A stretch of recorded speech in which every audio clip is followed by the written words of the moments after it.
एक बहुत अमीर आदमी ने एक भिखारी से पूछा, तुम तो इतने हट्टे कट्टे हो फिर भी भीख क्यों मांग रहे हो? भिखारी बोला, साहब मेरे पास महीनों से कोई काम धंधा नहीं है, अगर आप मुझे नौकरी दें तो मैं भीख मांगना छोड़ दूंगा।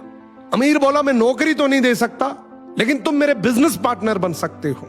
मेरे पास एक चावल का प्लांट है, तुम चावल बाजार में सप्लाई करो और मुनाफा महीने के अंत में बांटेंगे। भिखारी ने कहा, लेकिन कैसे बांटेंगे? क्या मैं 20% लूंगा और आप 80%? अमीर बोला, मुझे सिर्फ 10% चाहिए, बाकी 90% तुम्हारा होगा, ताकि तुम जल्दी तरक्की कर सको। भिखारी ने जोरों से काम शुरू कर दिया।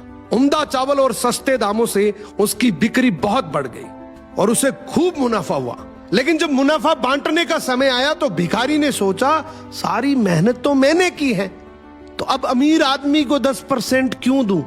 अगले दिन अमीर आदमी आया और जब हिस्सा मांगा तो भिखारी ने बहाना करते हुए कहा कि साहब मुझे तो बहुत नुकसान हुआ है, मुझे जितना मुनाफा हुआ है उतना तो कर चुकाना है, तो इस हिसाब से मुझे कोई मुनाफा नहीं हुआ, तो आप इसके हकदार नहीं हैं। अमीर आदमी ने कुछ नहीं बोला और वहां से चला गया।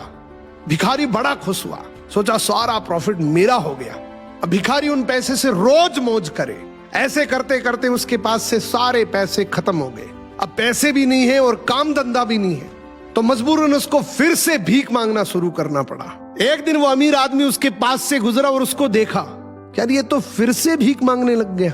अमीर आदमी ने एक बहुत अच्छी बात बोली कि इस दुनिया में गरीब और अमीर आदमी जो होता है ना, उसमें सबसे बड़ा डिफरेंस होता है उसकी सोच का। एक रिच माइंडसेट हमेशा ये सोचता है कि मुझे भी प्रॉफिट हो जाए और मेरे साथ जो काम कर रहे हैं उनको भी प्रॉफिट हो जाए, लेकिन एक पुअर माइंडसेट हमेशा ये सोचता है कि जो भी प्रॉफिट हो सिर्फ मुझे ही हो।